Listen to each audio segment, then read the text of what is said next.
Another day, another cold, unforgiving wilderness to walk back into. Anyways, welcome back everyone to the Vintage Story Polar Start Challenge. Things are still pretty cold. Also, that rift to hell is quite literally next to my humble little abode. I'm gonna do what every sensible person would, and I'm going to ignore it. It is getting pretty dark out, so how about we go grab some extra wood, start up our campfire, and as soon as we're nice and toasty inside, we can think up a proper game plan, which right now, I need a door.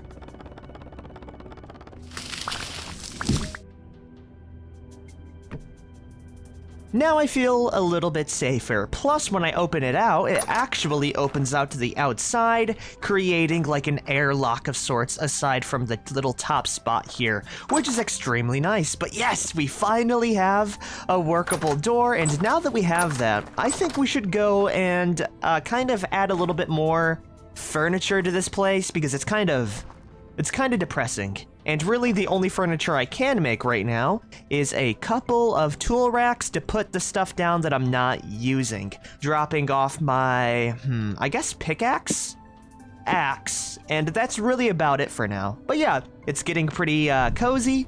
Now I can finally light up the campfire and describe what I'm gonna be doing today. And right now, the things that I need aside from basic food and shelter, because I am always starving, is going to be raw resources, such as clay, dry grass, and twine, because I really want to make it to the Metal Age, and I think the only way we can kind of expedite that process is by going through old, abandoned, and I guess ancient ruins, digging up the remains of said ancient ruins, and then processing it in hopes that we find something good, which includes bony soil and forage vessels. And hopefully we will get enough clay to actually, you know, move up in terms of progression, because we do have a metallic pickaxe, which is a huge start, but I still need clay in order to make casting molds and an anvil, so we still have quite the ways to go. But yes, we have a nice campfire, we're warm, and before I do head out to go check my fish traps, I will do one last thing, and that's grabbing my already made out flax twine, combining it into a linen sheet, and dropping these two together, please? Just like that to make ourselves a nice linen sack, which holds 5 storage slots instead of 3, so we can add on a little bit of extra space, dropping down the hand basket for later. So the other thing I need to do is grab the axe, process a bit more firewood, and then we can go head out. Hopefully my fish traps have actually been useful. If not, we're gonna have a long road ahead of us. But that's the fun part about this challenge, is how slow-paced things can actually be, right?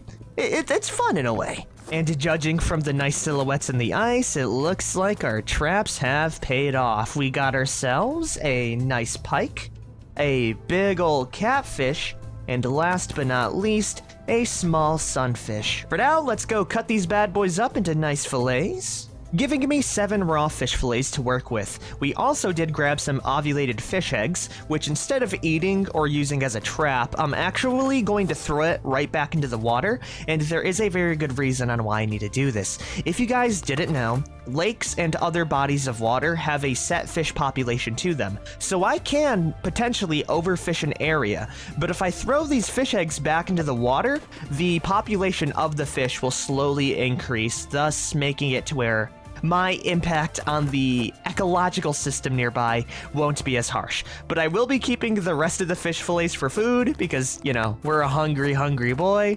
And as soon as we do have it cooked up, I think we're gonna pull out our torch and begin looking across the Arctic for some ruins. And already I think I see something cool here, another big building over there, and just a few little, you know, spots here and there that I can go check out.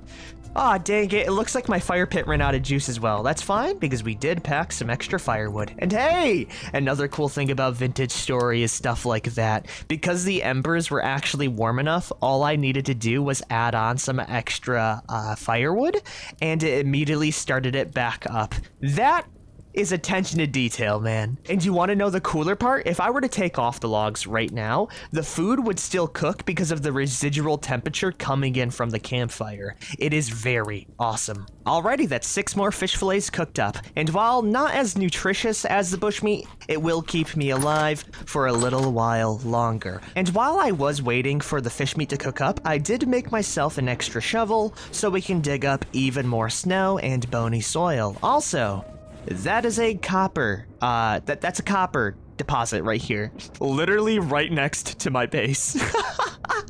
Okay, this is extremely good. If I can get clay, we will have the most expedited, trip to the Metal Age. The only problem is that copper is somehow plentiful, while clay is going to be extremely hard to find. But I will be mining that up later. For now, I really want to make use of my nutrition, and I just want to look around for these small little ruins like this cobblestone thing here. Also, if you're still wondering, yes, that fox right there is going to be lunch and dinner.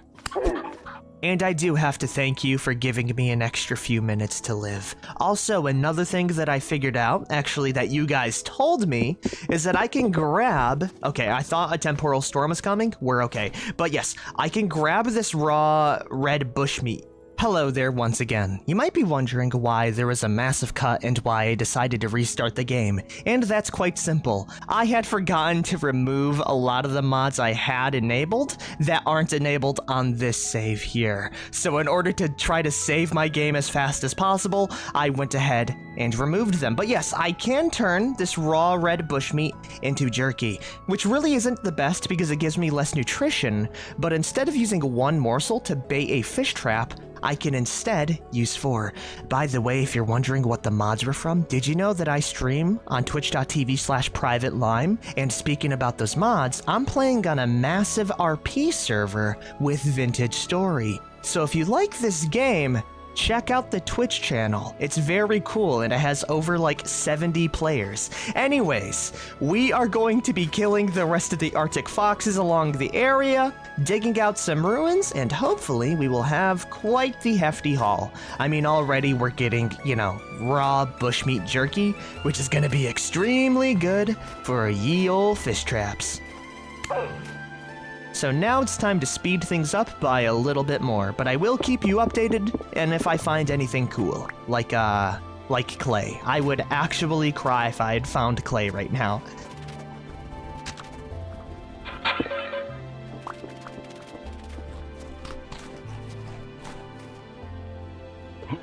Yeah! Oh my, that was such a good throw. I'll be honest, the stuff that I found from the ruins so far are not that good, but we have found even more copper veins here.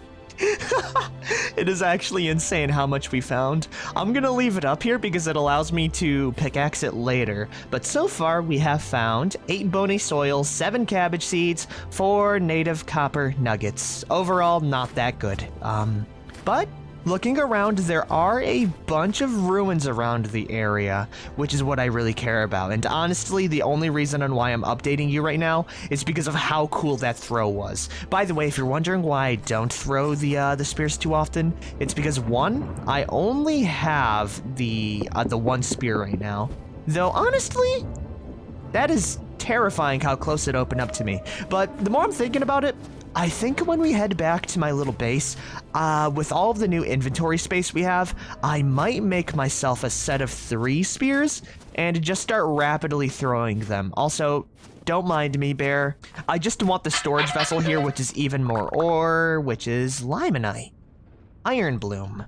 I have the smallest suspicion that I will never make it to that point in game, but it's still pretty cool. We're not gonna dig for the bony soil because Mr. Bear is here and he will kill me. We're gonna go check out the other 2 ruins though to see what we got. But aside from finding even more bears around the area, we have even more seeds. I'm just gonna throw these out right now. Yeah, no, there's no chance. Because if you look at these seeds, they're cold resistant until 8 degrees Celsius, and right now it's currently -2 degrees Celsius. And these cabbages are actually -5 degrees Celsius. So you know what? In the future, I might be able to make a greenhouse with said cabbage seeds. We really need to find ourselves some more hardy seeds like that, but thinking about it, I might be able to make a greenhouse very far in the future. And now that we do have a proper base with storage capabilities, I'm a little bit more lax on keeping a lot of stuff, but the rice is definitely gonna go. But on top of the cabbage seeds, we also have even more bony soil.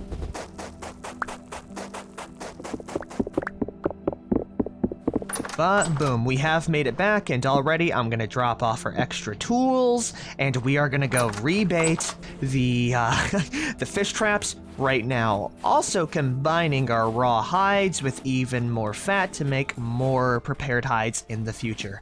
We really need to bait our fish trap right now. This is gonna be my only reliable source of food for quite a while, and it looks like we did catch ourselves 1 fish. 2 fish, not bad. All I need is a red fish and a blue fish and I will be good. But boom, we can actually use the jerky to bait that stuff up.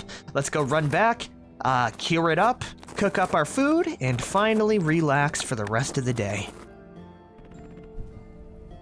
Holy crap, I don't think Arctic living is ever going to get easy, but our fish has cooked up, which will give me a nice 120 saturation, which should keep me from starving to death for now.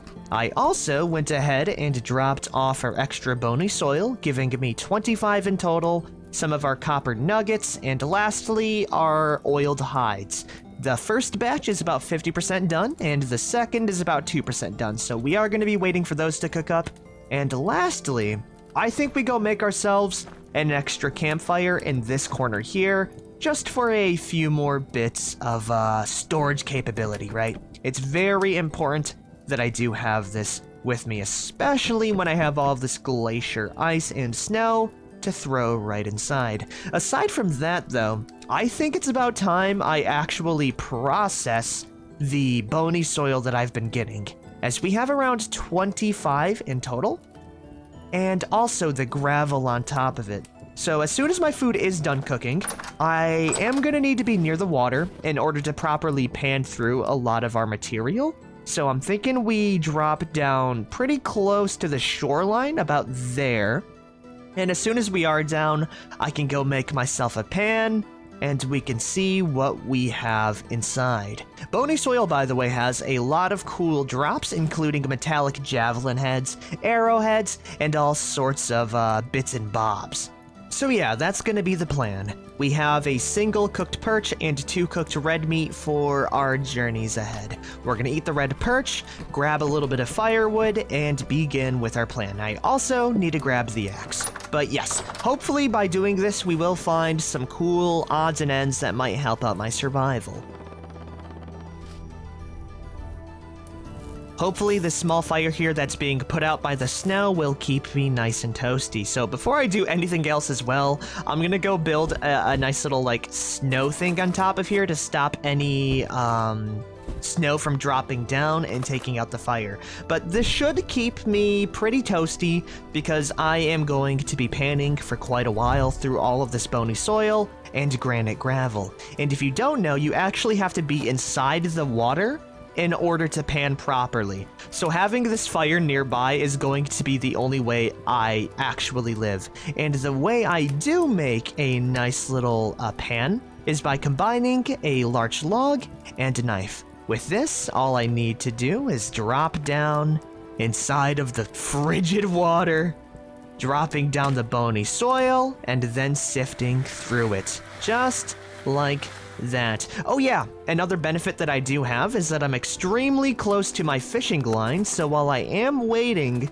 for some cool stuff to be found, I can periodically check the fish traps here, restock them with jerky, and then continue right on at it. And already we got ourselves an extra 3 fish. This is gonna be a good time for me. So, I guess I'll keep you updated on whatever the hell I find inside this bony soil. Hopefully, it'll be well worth the struggle we've been putting in already. Only time can tell, though. Oh boy. And would you look at that? We found ourselves a nice little candle. That's pretty cool. And that's also a small showcase and the kind of things that I can find from the bony soil. It don't do much, but it is a passive light source that I can slap right inside my igloo, which is pretty freaking rad. Also, another thing that I realized, if I eat the fish whole, I don't get any of the fish eggs, so I might honestly process them into fish fillets just so I can repopulate this lake, because we're gonna have to live a pretty good and beneficial relationship if I am to live here. The lake gives me fish, and I throw the fish eggs back inside. Yeah, we're gonna continue that for quite the while. Nothing else for me to really do. I'm also gonna be finding a bunch more flax fibers and bones from this bony soil, which is pretty cool.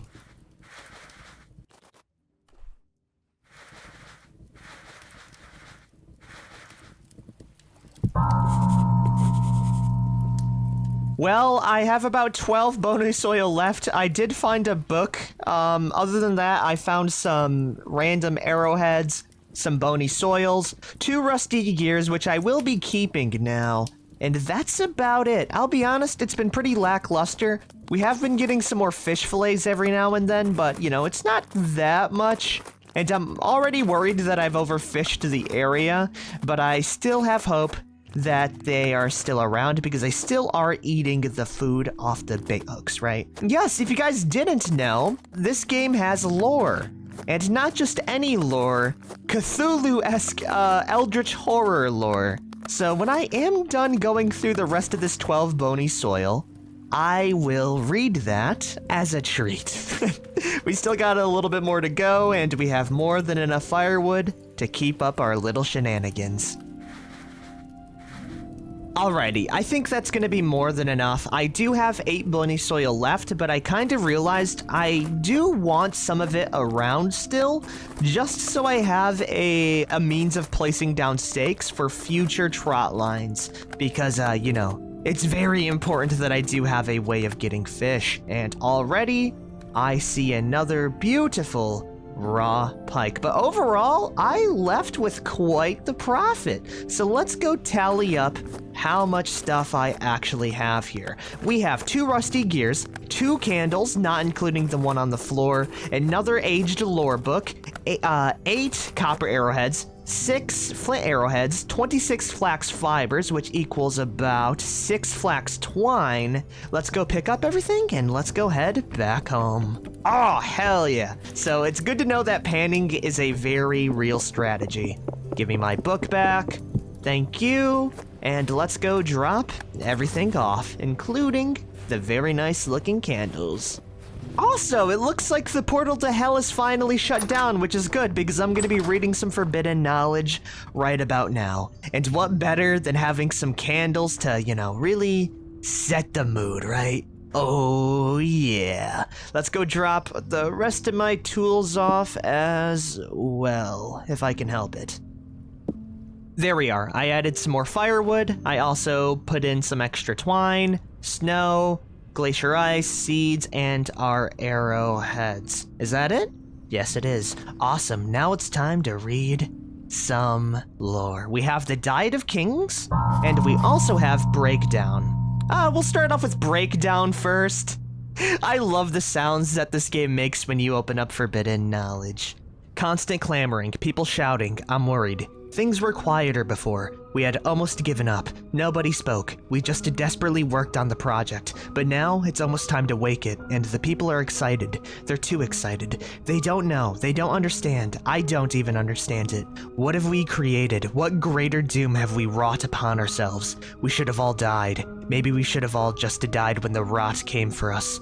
I've begun to see things, even when I'm not gazing through the lens, walking down the halls, looking at the prints. Suddenly, my vision shifts and I'm in a world I cannot comprehend. I am in the other world, and it has begun leaking into this one. I've begun to notice its effect. My creations, cherished by the people and without which this project could never succeed. They are strange to me now. There is something wrong with them. It is the otherworldliness that I have given to them. An Idalian was found 2 shifts ago with the blood and mutilation splattered across its plates. The workmen, they wrote it off as an accident, but I know. You know what? That's pretty terrifying. I'm gonna save the other piece of lore for next time on our 7th day of survival. It's currently 6 days in, and I think overall, our igloo is looking pretty comfy and filled out. I'm pretty happy, and hopefully next time we can find the clay deposits, or just clay in general, that we need to survive. Anyways, if you guys have liked this episode, be sure to like, favorite, share, and subscribe for more. I will see all of you next time. Peace the hell out, everyone.